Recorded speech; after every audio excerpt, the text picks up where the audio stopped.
This is a 2016 Suzuki Burgman 650 scooter.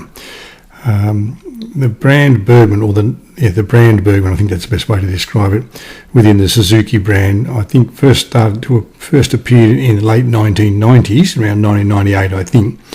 But the 650 version of the scooter, I think the first of those were made in around 2002, and they continued to make them until 2016. In the Burgman range, there was a 125 scooter, a 200, a 400 and a 650 scooter. As I said, the 650, I think they started making it in 2002 and they continued to make it until 2016. The last new models were sold in Australia in about, I think probably worldwide in about 2018. I think one of the reasons that they discontinued the 650 was that they felt that the engine in it could not meet the Euro standard that was coming in at the time, and so rather than tweak the engine or work on it, they simply stopped making it. You could still buy the 200 and 400 in Australia, but to my knowledge the 125 version was never available in Australia. Now, in the years between 2002 and 2016 there were a couple of facelifts to the model. I had a 2009 model before this, and it was slightly different, but only in cosmetically so. The engine and the transmission and all those features were the same, and I think that Suzuki's feeling at the time was, well, if it isn't broken, don't fix it, don't fiddle with it. It does what we set out to do with it, and it does it very well, so let's not play with it. This model that I have has a number of modifications to it, which were done by the previous owner. One of them you can see clearly here is driving lights, which will put on both sides of the front fork there. You can't see the one that's on the right as we're looking at it because of the turn of the wheel, but there is a driving light on either side of the fork there. I think they're a really good idea because although the headlights are quite strong, the more visibility they have, the more likely you are to be seen, the better you are seen, the less likely you are to be involved in an accident. These ones are down low, so they light the road up, but they don't necessarily cause a problem to a driver by being up high and dazzling them. As is required by law, they operate off a separate switch, which I'll show you when we're looking at the dashboard later on.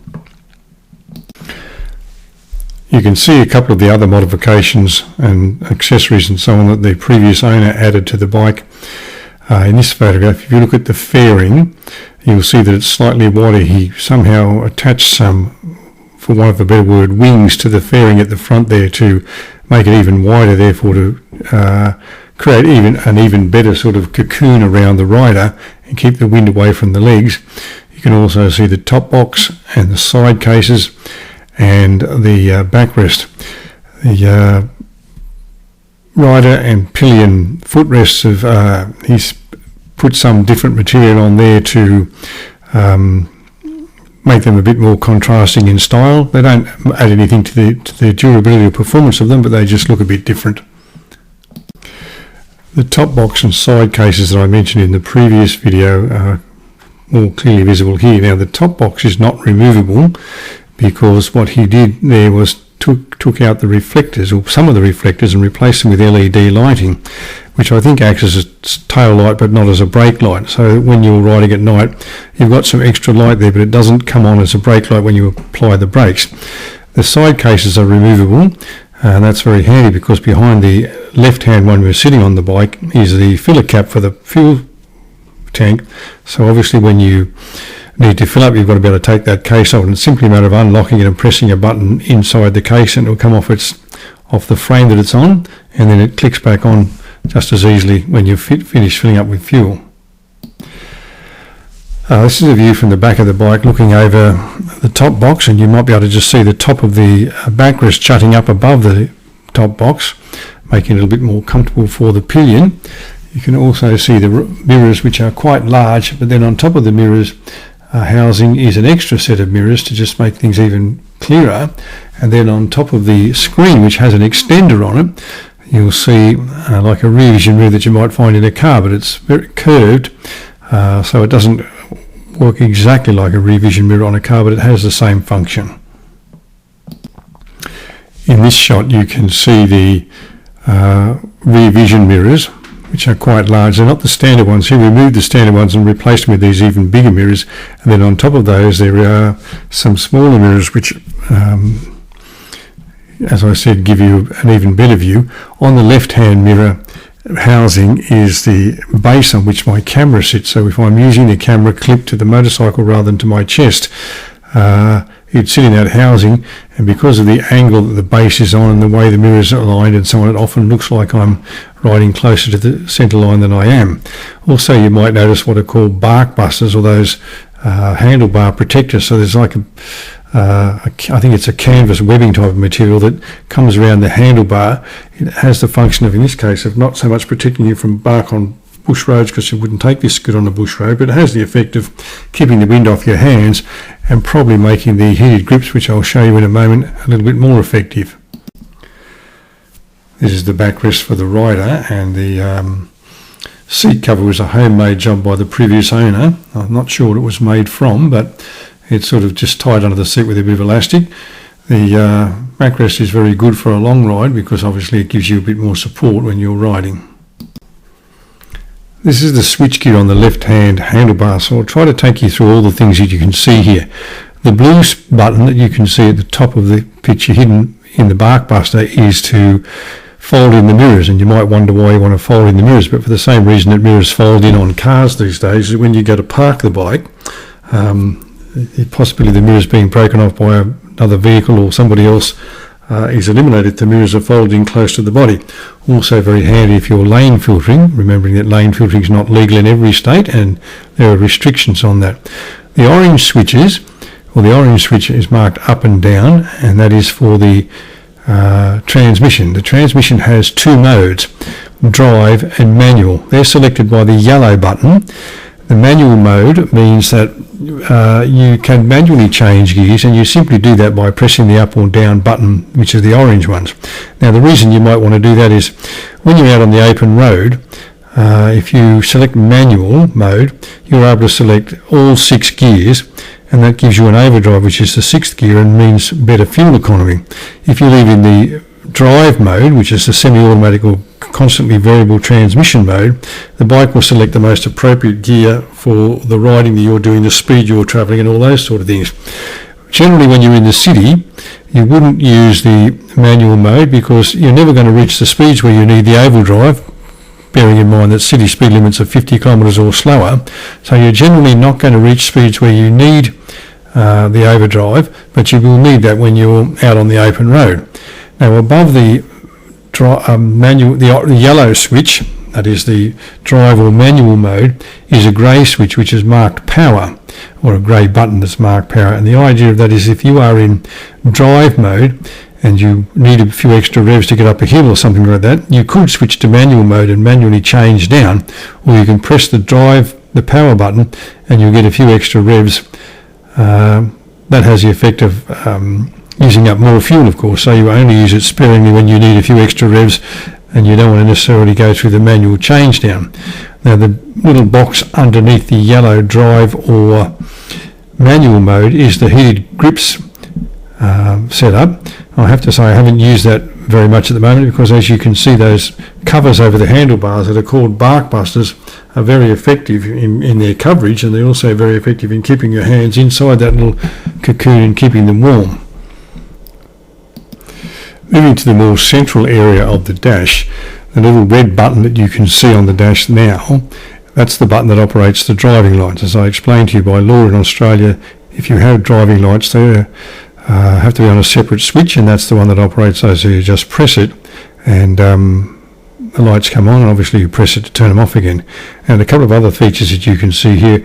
One is on the, for want of a better word, boss around the handlebars, that little box there, is a tyre pressure monitor.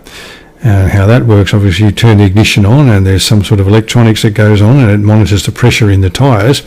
When you first start to ride the bike, especially on a cold morning, the tyre pressure monitor is going to beep, and it's going to beep loudly so you can hear it, because the tyres are cold and therefore it appears that the pressure is low.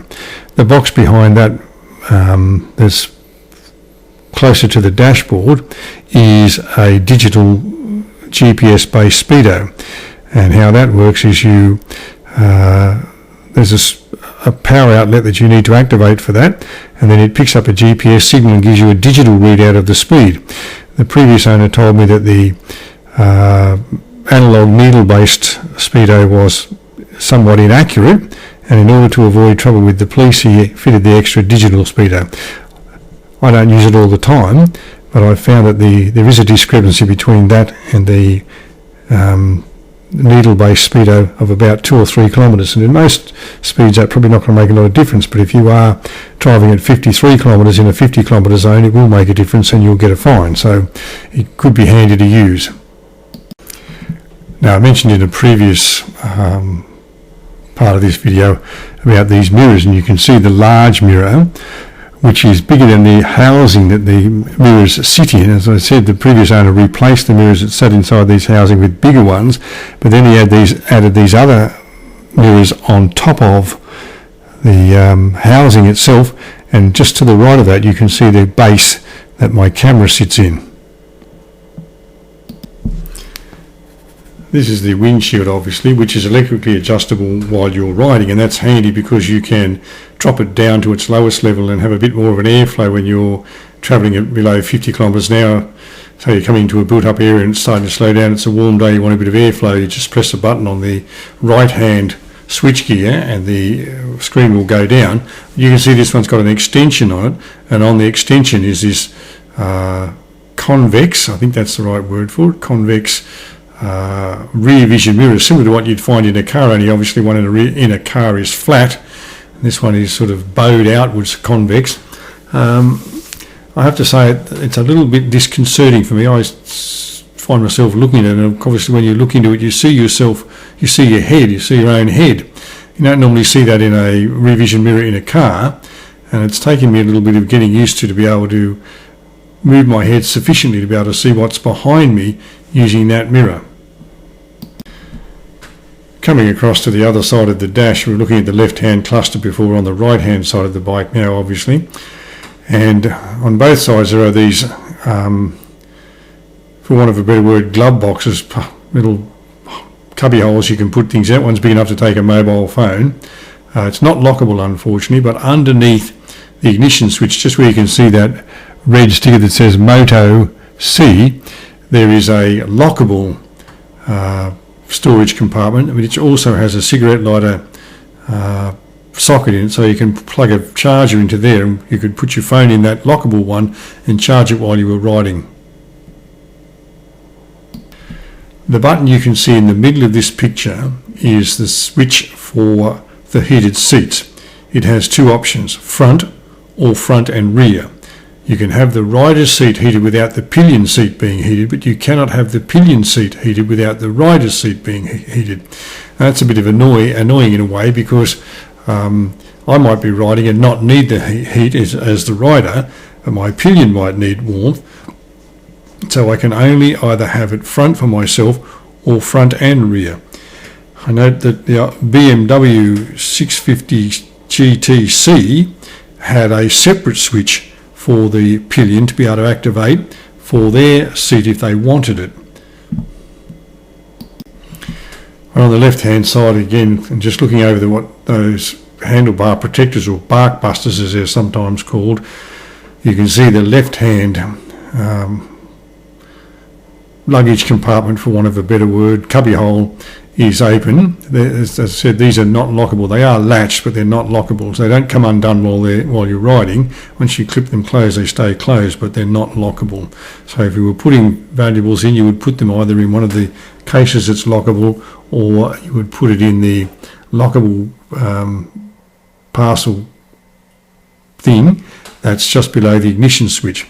Now, when they stopped making these bikes in 2016, it was, in my view, the benchmark for maxi scooters. The Yamaha T-Max 550 is now probably the benchmark, because it's the only one that's still being made.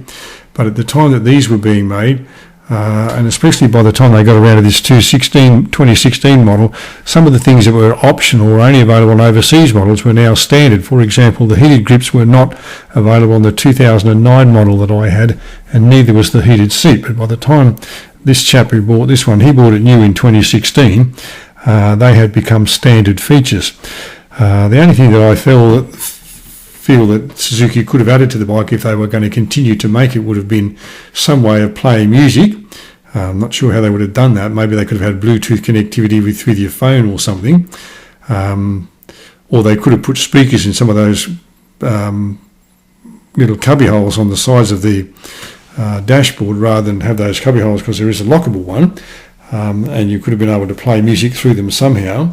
And the second thing that I think they could have done was to put a reverse gear. Now you're probably wondering why you'd want a reverse gear in a bike of this size, but this is over 250 kilos when it's fully loaded, and so it's quite a weight. And if you live in an area where there's angle parking but it's nose to the curb, this is quite a heavy bike to duck walk or frog march or however you call it out of a nose to the curb parking space, especially if the camber of the road is quite steep. I noticed, for example, that the Piaggio Galera MP3 550 as it is now has a reverse gear. It's an electronically operated reverse gear rather than a full reverse. In other words, it's speed limited and you activate it by pressing a button somewhere rather than through the shifter.